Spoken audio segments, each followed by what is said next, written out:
പടം എങ്ങനെ ഡിഫറെൻറ്റ് പരിപാടിയാണ്.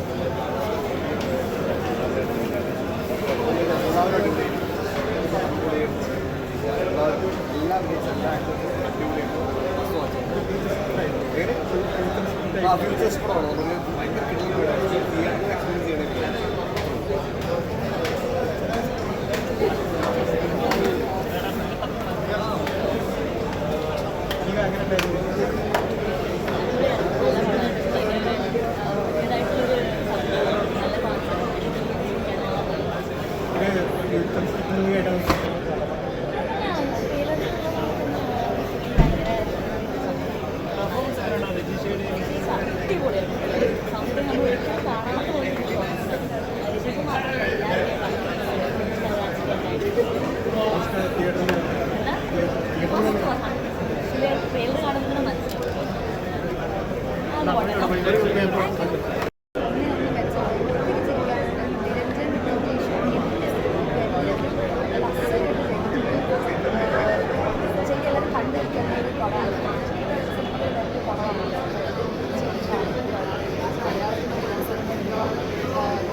ഭയങ്കര സന്തോഷം. Thank you so much guys. എല്ലാവരും സിനിമ പോയി കാണും. ഇഷ്ടപ്പെടുവാണെങ്കിൽ ബാക്കി കാണും. മേഡം പ്രേക്ഷകരോടെ കണ്ടപ്പോൾ എങ്ങനെയായിരുന്നു experience?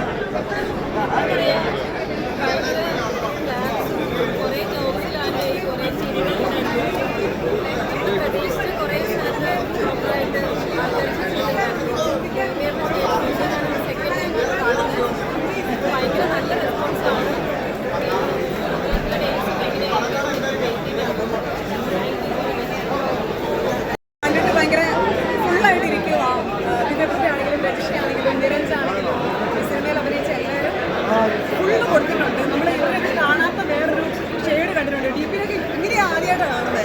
And this movie is completely pure എൻ്റർടൈനറാണ്. കോമഡി ഉണ്ട്, അവസാന ആവശ്യത്തിനുള്ളൊരു എന്താ പറയുക ഇമോഷണൽ സംഭവം നമുക്ക് തരുന്നുണ്ട്. ഒത്തിരി പൊളിറ്റിക്സ് ഉണ്ട്, എല്ലാം ഉണ്ട്. ഫ്യൂച്ചർ കണ്ട് ഞെട്ടിയാ? ഈ ഒരു സിനിമയുടെ ട്രീറ്റ്മെന്റ് വളരെ വ്യത്യസ്തമാണ്. അത് എക്സ്പെരിമെന്റിൽ തന്നെ പക്കയായിട്ട് നമുക്ക് പറയാം. അപ്പോൾ എക്സ്പെരിമെന്റ് സബ്ജക്റ്റിൽ ഇങ്ങനെ ഒരു ക്യാരക്ടർ ചൂസ് ചെയ്യാനുള്ള ഒരു സ്പാർക്ക് ഭയങ്കര കൺവെൻഷനൽ ആയിട്ടുള്ള ട്രഡീഷണൽ സിനിമാറ്റിക് മേക്കിംഗ് എല്ലാം ബ്രേക്ക് ചെയ്തിട്ടുള്ള ഒരു ജോണർ വൈസ് ആണെങ്കിലും ഒക്കെ. അപ്പം എനിക്ക് കൃഷാന്തിൻ്റെ സിനിമയുടെ ഭാഗമാവണമെന്ന് കുറേയായിട്ട് ആഗ്രഹിക്കുന്നുണ്ടായിരുന്നു. പിന്നെ എനിക്ക് പേഴ്സണലി കുറച്ച് ഡിഫറെൻ്റ് ആയിട്ടുള്ള ക്യാരക്ടർ ചെയ്യണം എന്നുണ്ടായിരുന്നു. അപ്പം അങ്ങനെ ചെയ്തതാണ്. അപ്പം ഞാൻ രണ്ടാമത്തെ പ്രാവശ്യമാണ് സിനിമ കാണുന്നത്. പ്രീമിയറിന് കണ്ടു, സെക്കൻഡ് ടൈമാണ്. പക്ഷെ ഭയങ്കര അടിപൊളി റെസ്പോൺസാണ്. ടീം എല്ലാവരും ഭയങ്കര ഹാപ്പിയാണ്.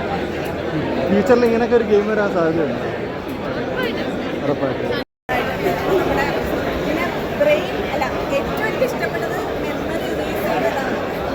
പഴയ കാര്യങ്ങളൊക്കെ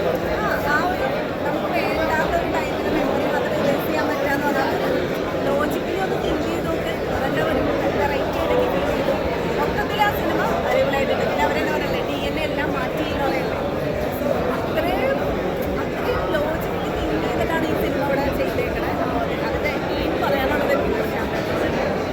ആൾക്കാർക്ക് എല്ലാവർക്കും ഒരു 8 പണി കൊടുക്കുന്ന അതിനെ പറ്റി